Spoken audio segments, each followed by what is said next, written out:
Hi Chelsea fans, it's Wednesday, it's international week and it's boring and it's dull and I can't wait for the Premier League to come back, but we have to wait another week or so. So while we're here, we're going to do some news updates for you, and there's 4 stories in particular I want to talk to you, the Chelsea fan, about today. First of all is Kepa and his confidence and belief in himself that he's going to get back in to the Chelsea team. Second, Callum Hudson-Odoi and that Bayern Munich interest that just would not go away.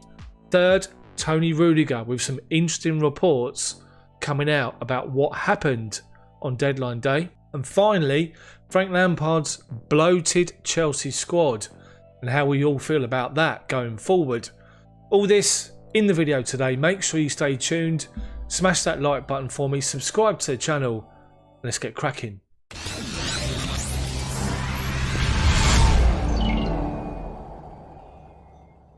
So to Kepa, and the goalkeeper that's had a torrid time at Chelsea over recent seasons, and it looks as though he's just lost his place to Edouard Mendy, having lost it previously to Willy Caballero after a poor performance and a mistake against Liverpool. Now let's just reiterate a point that Frank Lampard made earlier on in his managerial career. Well, we say his managerial career, but when he first took over at Chelsea, he said that he wants a work ethic from his team and his squad. If people have the right attitude, they train hard, they'll get in. When they're in the team, if they perform and play well, they'll stay in the team. Unfortunately, Kepa has fallen foul. He has been called up to the Spanish team for the international week, and he was asked of his current situation, having lost his place in the team. And he said that he's feeling good, he's feeling fit, and he's feeling confident. When asked of the situation at Chelsea, he said, obviously it's not the situation I dreamt of or anticipated, but at the end of the day, footballers have to go through periods like this over the course of their career. I am confident that I can turn things around by working hard and doing my best when I get a chance to play. And I actually think that's quite a refreshing attitude from Kepa. He could sit and sulk, he could wallow a little bit, but without knowing the man personally and just reading his comment, he seems determined. He seems like someone that knows things will get better. He knows that he's better than what he has been and what he's shown recently. And he wants to turn things around, and you can't knock the guy for that. He's got his doubters, he's got his critics, he's made his mistakes, but he seems calm and quite composed about the fact that he's aware that it would happen. But it's how you turn it round, by working hard to put things right. And that sounds like exactly what he intends to do. And fair play to him. He's got a fight on his hands with Mendy there now, but good to hear that from Kepa. What do you think about what he's saying? Do you think he can get back in? And do you think he's better and has the potential to be better than what we've seen so far? Post your comments section below.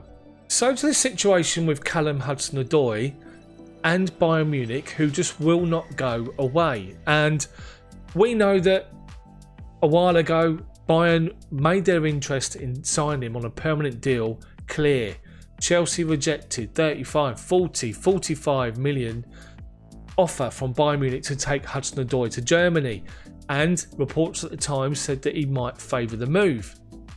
Chelsea and Frank Lampard obviously sat him down, explained where they see him, explained what they had in line for him in the future, and he bought into it and he signed a brand new big money contract, as we all know. And let's be honest, a lot of people are saying the contract that he's on, he's not done enough to earn the money that he's currently on. But the signs in the last couple of games are positive for me. One of the big gripes I've got and always had about Callum Hudson-Odoi is that he does little bits and pieces. He doesn't take people on enough down the byline. He likes to keep coming in, but he sort of flits in and out of games. He doesn't have an influence over longer sustained periods in games, just not these little moments, but more moments over time.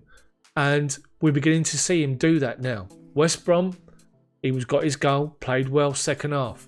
Palace, played well again. He come off late for Christian Pulisic, but he'd done enough by then. Taking people on, had his hand involved in goals.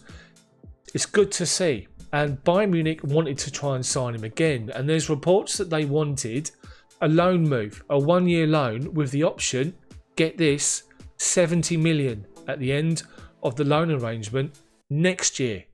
Chelsea, Marina Granovskaya turned that down flat. Not interested, not happening, after Hansi Flick, the Bayern Munich manager, had admitted that they were in for Hudson-Odoi, and I quote, "He's one of the greatest talents in his position." Just interesting to see that they refused to give up, and does that mean they're going to come back again in the winter window? We have to wait and see. But at the moment, from a Chelsea perspective and Callum Hudson-Odoi, he's playing well, and let's hope it continues. And let's face it, when Christian Pulisic and Hakim Ziyech come into the team, Callum's still going to get his game time. Frank has said that about the players that will still be here after the window closes. They all play and they'll all be involved. And that's good to see. Let's hope Callum really kicks on and, as I say, keeps having more of an influence for longer in games. So now we turn focus to Toni Rudiger and the interesting developments that have come about or are being reported around deadline day, or the days leading up to deadline day. There's a report in one of the newspapers stating that Chelsea refused to answer any phone calls leading to deadline day or on deadline day regarding Toni Rudiger and his future. And that's quite interesting to see when you see that Joachim Löw in his German press conference has openly admitted that Toni Rudiger tried everything that he could to get away from Chelsea and get a deal done by the deadline. Joachim Löw said, "I was in constant contact with him. He was keeping me in the loop. He had 3 or 4 options over the weekend, but unfortunately, nothing materialised. He can try again in the winter." He tried everything to leave Chelsea because the European Championships is very important to him. I think he'll try to leave again in the winter. He's doing everything he can to stay in his best form. And Löw has really backed Toni Rudiger, and it's interesting to see what happens between now and the window with regards to Rudiger and getting himself back into the Chelsea team, because he's not been involved at all from the beginning of the season. So to Liam Twomley over The Athletic, and he's posted up an article, "Lampard's bloated Chelsea squad will test his man management skills." And it's an interesting read, I have to say that. All of us are quite surprised that we're sitting here with 3 left backs and we're sitting here with 5 centre backs. But as per the article states, the Loftus-Cheek arrangement, Chelsea actually went against their own policy and agreed to subsidise part of his loan move to Fulham, which is a step away from what they normally would do. As a result, there's a lot of Chelsea players on big contracts and Chelsea refusing to do that. So you can imagine that these clubs have come in to try and take players out on loan, requesting that Chelsea get involved. Chelsea not having it. They're trying to get a deal done. Didn't happen. Deadline passed and they're left sitting here. So what of the Chelsea squad? Now, I posted a video yesterday looking at the squad that we've got, highlighting the issues at left back and the centre backs, and just the squad overall, how we look between now and the end of the season. And you have to admit that there's going to be slight concerns as to how it sort of evolves between now and the winter window. If Rudiger did everything he could to leave and he's still here, and Tomori had the option to go to West Ham, and within the last 5 minutes of the deadline turned them down to stay, it's interesting to see how Frank's going to manage that. Now, the amount of games we've got coming. Now, I have to admit, let me just say this. In my video yesterday, I mentioned that we could pick a different squad or a different team rotated for the Carabao Cup.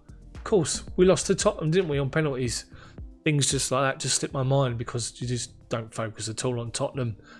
So it's going to be interesting to see how Frank's going to manage that with the Premier League, the Champions League and the FA Cup coming up. But of course, the FA Cup will then start once the window's open again. So it's only really the Champions League and Premier League where you can see possible rotation.